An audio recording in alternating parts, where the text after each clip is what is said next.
I think one of the most challenging things for us humans, is to have faith, to trust. We're so focused on circumstances, or what I call, in general terms, world consciousness. Anything that has a sense of world consciousness to it, meaning that you're conscious of a world, of your story, of your life, of your circumstances, of your situation, of the world out there, of the problems, of that subject-object relationship. Because we're so focused on that world consciousness, because we're so clenched into it, we find it difficult to trust the process, to trust whatever's unfolding, or to even have a sense, to begin with, to even have a sense of faith that there is a particular order to things, that there is a particular intelligence to what's unfolding. If you don't have that conviction even a little bit, then trust is practically impossible, because you're relying only on calculations, management, causality, space-time, reasonable, logical decisions. If that world consciousness is all you're used to, is all you sort of are convinced of, then trust becomes very difficult. If that is your primary reality, if you see that as the primary government of life, so to speak, reason, logic, cause, effect, predictions made on what you can perceive right now, meaning that whatever we perceive right now, we use that as a way to predict what's going to happen, where things are going to flow into. We think we know what's ahead based on how things usually turn out. So if you have this if this is your predominant worldview, then again, faith is very difficult, because faith requires a letting go of that. It requires a letting go of that calculated, managed way of being. When things don't go the way you want them to go, or they're threatened to no longer go the way you want them to go, and your calculations fail you, there's no decision you can think into existence that would make things better, then suddenly we're forced to trust. And being forced to trust but not wanting to trust is usually what we know of as depression, or something similar form of that. Whereas if you'd actually take that opportunity to trust, we call that happiness. The more you trust, the more you'll trust, because it confirms itself. So the more you try it, the more you dabble your little toe in the water of the unknown, the more comfortable you'll become with it, the more you'll start to trust. So it's a process of trust, the process of starting to trust that you can actually trust. It's actually reliable. Trust is trustable. Faith is reliable. In our society, we don't generally have much experience with that. It's not spoken out loud of. All that's spoken out loud of is, again, the calculus. Oh, this doesn't make sense. Why would you do that? Why are you throwing away your future? But the more you do it, the easier it becomes. The more automatic it becomes, until there is no option not to trust. Even as your personality sort of freaks out over stuff, there's this unshakability in the background that's just sort of watching. It's like, okay, you can freak out if you want, that's okay. You can freak out a little bit more, okay, a little bit more, go ahead, it's okay. But once you start to actually trust, the more you become like a fish in water. Just becomes comfortable. Even when the circumstances aren't always comfortable, when the personality is not always comfortable, it's only because it's predicting the future based upon what it sees now, using calculated cause and effect based views. Can you see that in your own life? Every day, every hour, every minute maybe even?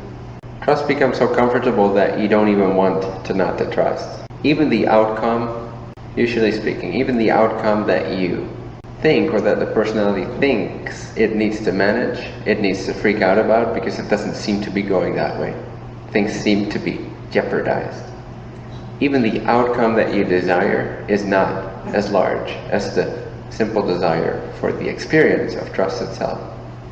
And when you want something more than something else, you get exactly what you want more of, and less of what you want less. Sort of like a law, it just works like that. So if you want stress, if you think you don't want stress, if you think you want trust, but it's not working out for you, you don't really want trust. You want the outcome more than you want the experience of trust. Because the moment you want to trust, you want that trust itself. I don't care what happens. I'm not going to predict the future. I'm not going to foresee what's going to happen based upon logical calculations that I make based on what I see right now. I'm going to trust that there is an intelligence to all of this. And that trust is what I want more than the outcome and the management that comes with it, the stress that comes with it. So the moment that your desire for trust exceeds your desire for the outcome, you'll have exactly that trust. And you'll become so comfortable with that trust that you want to repeat that. And so you repeat it. And once you repeat something often enough, you become it. It becomes you. It becomes a habit. It becomes an addiction in a sense. It becomes natural. Sometimes when something happens circumstantially in my life that sort of threatens wherever I'm at, or wherever I'm comfortable, or whatever I'm comfortable with, or like I can see the personality sort of, I can see the sense, the option, like, oh, this is one option. I could enter this bubble of worry. I could enter this sphere of concern and thought and calculations. Or I can just stay right where I am and not even be aware of it. In a sense, not even enter that world consciousness, that subject-object relationship. I can just stay right here and not enter that bubble. It's proposed. Personality proposes, here you go. Why don't you start worrying? And I'm like, I like the alternative better. And so trust becomes natural. You start to become more and more sensitive to anything that sort of proposes you to step out of that trust. Whereas in the beginning it may feel like you need to step into the trust. After all, it becomes like all you need to do is just no longer step out of the trust. And you can do it whenever you want to. You can have a little taste of that. It's like in the beginning you have a little taste of the trust. You can have a little taste of the fear and the anxiety again if you want to. Just dabble your little toe in the bubble of fear. It works. It can work. And it's a fun experience, especially once trust is your predominant reality. It's actually fun to play around with. It's actually fun to experience sometimes. To experience the nitty-gritty nastiness of that with full consciousness, with full awareness that you're doing it, that you're choosing that you're agreeing to that. And so more and more you start to see that you only suffer about outcome. You only have psychological suffering whenever you want to. I only suffer when I want to, and I realize that. Whenever I subtly suffer in one way or the other, there's an instant recognition that that's what I chose. And so it's not really suffering anymore, even if it's uncomfortable. Even if it seems invested, it has this space around it at the same time. And then usually the decision naturally is made to let go of it. But even if that's not made, even if I do have a genuine desire to worry about something, sometimes it occurs. It doesn't happen a lot, but occasionally that happens, where I find myself suddenly suffering over some outcome. And I realize that that's what I want, and so I'm okay with that. Like, I also don't need to not suffer. That's also a freedom that comes with sort of marinating in this and it becoming natural, is that you don't necessarily need to feel free and trust all the time, because your trust is so deep that you know that you're trusting, you know that you are faith, you know that you are okay, even if you choose to want to worry for a moment. You no longer have to feel peaceful all the time. That in itself is an obsession too. That's not trusting. So sometimes to suffer is actually to trust. But this is just something to have fun with for yourself. Play around. Sometimes to suffer is the more authentic option than not to suffer. If that is what is, then if you try to get rid of that, if you try not to suffer, if you try to get back to the peace, you're not really trusting.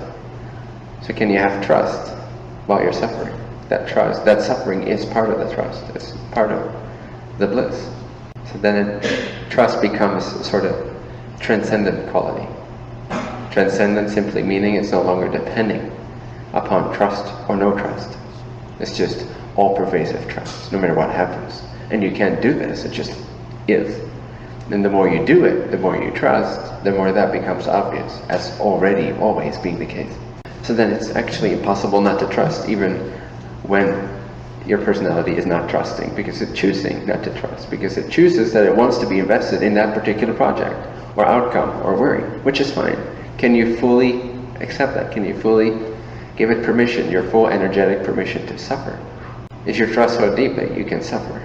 And then usually there is a bliss or a freedom or a sense of peace simultaneously with the suffering, if you can even call it suffering still. Do you recognize anything like that in your own experience?